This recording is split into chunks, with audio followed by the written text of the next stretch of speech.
doing a video that I've wanted to do for a very long time now, and that is all about my tattoos.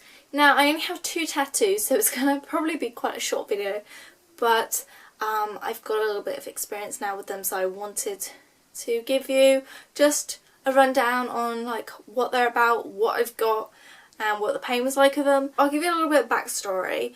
My parents both have tattoos. They're very like accepting of them. They're a bit iffy like on like the placement and stuff. They like them to be hidden, like so if you're going for a job or if you're in a certain profession, you can be able to cover it up quite easily. And mine definitely can be covered up, but if I want them to be shown, they can also be shown, which I like. I will go into placement more in a bit. So the first tattoo I had it done straight after my 18th birthday, literally the day after. Me and my dad went to the tattoo shop. We go to one in London that is, like my dad got pretty much all of his done there, my mum got hers done there, my cousin got hers done there. So it's a very reputable place for us, and we know the people there, so it's nice and friendly. So I will pop in close-ups because it's going to be hard to show you on camera. The first one I got was just above like my hip bone, and it is a Star of David. On my dad's side they're Jewish, so I'm technically half Jewish, and that's something I'm really proud of, something that I wanted to symbolise. And like, yes, I could have just worn like a necklace with it on every day, but I wanted something that was permanent. I wanted to be able to choose the fact that I can show who I am, and this is a bit deep in a way, but like people who lived during the war, they had tattoos on them of their numbers, and they didn't get that as a choice, and they had to wear Star of David's, and that wasn't their choice, but this is my choice. I'm fortunate that I live in a country where I can be who I want to be, so this is sort of my tribute to that. And to my family, I'm very proud of my family and where we've come from, and it's pretty much the only tattoo that my grandma is accepting of. She doesn't really like tattoos, especially because my dad's got quite a few, but she saw this and she said it was nice and delicate, and she was very proud of me for getting it.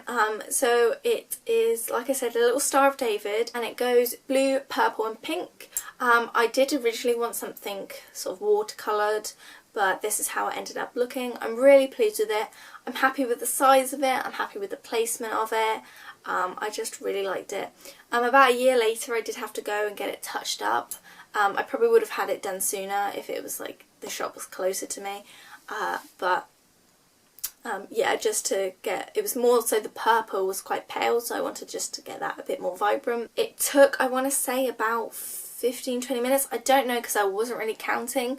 I will insert a little clip, or if I can find it, or a picture of after I just got it done. Did hurt, I will say that. Where it is, you think that wouldn't hurt as much because it's not really on a bone, it's more on like a soft bit, but I guess because you use that part of your body to breathe quite a lot, and you can just really feel it, and after a while it just goes numb, which is sort of a relief.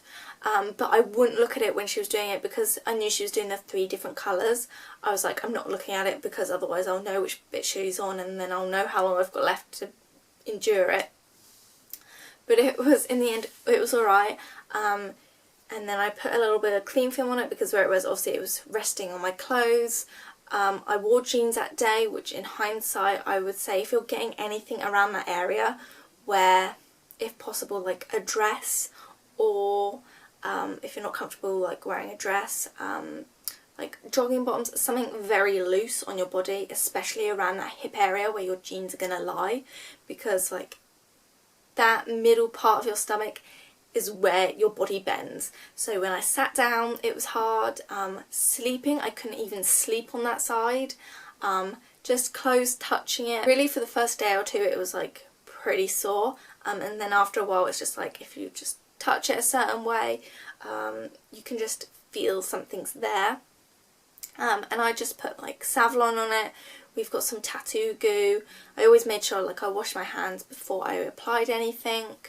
And yeah, there are many different ways you can care for your tattoos. Some people say some things work better than others. People say you can also use Papanthum, which is like baby diaper cream, I think. That's supposed to help with like the colour of your tattoo. I did use that. I find Savlon works personally for me. I mean, I haven't really used too much else, but it's the best for like absorbing into your skin.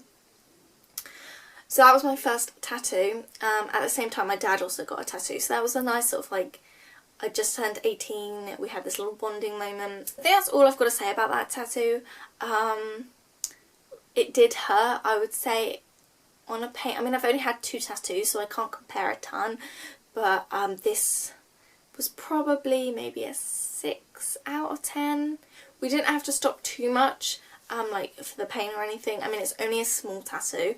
I definitely don't think I could ever sit through such a large tattoo, like especially like some of the ones my dad's got. That was the first one, and then the second one I got back in August of last year, so it was just after my birthday. I think it was around the 20th maybe, I can't quite remember, or just before that. It was the first home game of the West Ham season, and that is really a key point in all of this. So my second tattoo is on the inside of just above my ankle, and I thought that was going to be so painful because it's like pretty much on the bone, and I thought it would be really painful because you always hear like your foot, your ankle, when you're on a bone it's going to be painful. And to be honest, it was less painful than it was on my stomach. I was able to look at her doing it. I was able to just drink a drink, eat something. There was one moment in it when I think because of the way I was sat and I kept looking down, I became a bit faint, and we had to stop for a bit. She put the fan on for me. I had to lie back. Had like a fizzy drink and some chocolate. I always try and eat chocolate or something before I have my tattoo because obviously it can affect your blood sugar, so it's always best to go on sort of like a full stomach if you can. And yeah, she was Zoe who did it. She was really nice, and I just love this tattoo.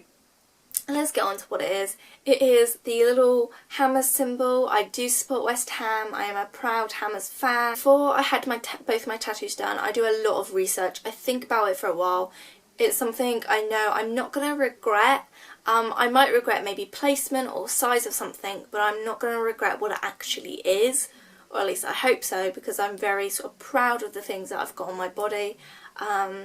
And I wanted, again, I like watercolour looking tattoos, but I don't know how well that would last really.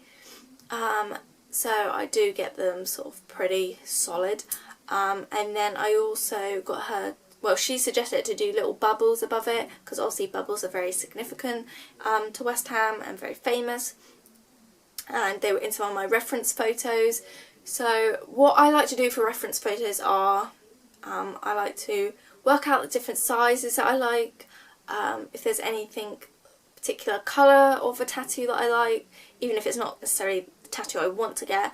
And then I printed out the West Ham symbol, so she knew and she could resize it and all that.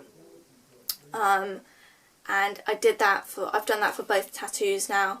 What I like to do is draw on my body with pen, like where I want it, take some photos of it, and then like just sort of wear it for a day and see if I like it, and if I like the placement, if I like the size of it, and then again I can use that as reference. And if you've got it in pen on your body all day, if you think, no, I actually don't like that, you can just wash it off at the end of the day. So that's like a little tip I have, is to draw something on in pen first, like for, maybe not like continuously for a week because you might like get ink poisoning, but like every now and again, before you get it, you think about booking your appointment, just put it on in pen and see if you like it. My drawing skills are not perfect, but it just sort of helped to give like a little bit of a reference. So back to my West Ham tattoo, because we're going on a tangent. So yeah, it wasn't as painful as my other one. I would say it was literally maybe a 3 or 4 out of 10 in pain, but I did have that little funny spell where I felt a bit sick and a bit hot and dizzy, but after that, once I'd eaten something, I was fine. Again, she put some clean film on it, and that day we were going to football. It was our first opening game against, can't quite remember who, but it was like our first opening game the last year that we were at the bowling ground, and it was just, I really wanted to get it that day to symbolise my love for the club. I am a true Hammer through and through, and just so much history and memories surrounding supporting the team, going to the ground, and I really love that tattoo. I think I've covered everything, pain and all that, but like I said, the most important things are doing your research, drawing it on. When you go to the tattooist, they will first put it on in like a blue sort of pen to show you placement. If you are not 100% happy with the placement of it, ask them to do it again. If you don't like the size of it, ask them to do it again. Don't feel like you're being an inconvenience, because at the end of the day, A, you're the one paying for it, and B, it's going to be on your body for the rest of your life. I do want to get another tattoo in the future, but I think it'll be a while now. For me personally, I did get the tattoo bug after having my first one, and that's why I got my second one like a year after, and so soon. But yeah, I'm really happy with them, and they are, like I said, in places where I can cover them up. So my Star of David, if I want to show it, I can wear crop tops.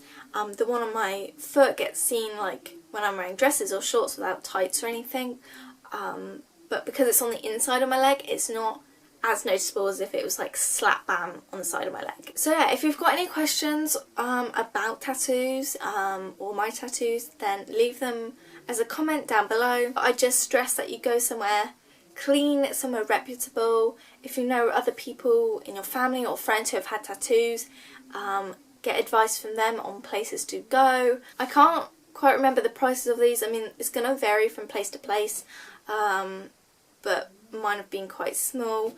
Tattoos can get expensive, especially if you have larger pieces, so it's definitely something you don't want to rush into. I hate to sound like an old mother here, but like at the end of the day, it's going to be on your body for life, and you've got to deal with it. So yes, they can do laser removal, and yes, you can get them covered up with other things, but why would you want to spend that money and have that regret when you can just get a tattoo you like and know you're gonna like forever in the first place? So that's my little tattoo video. Like I said, if you've got any questions, leave them down below, and I will see you in my next video. Bye guys!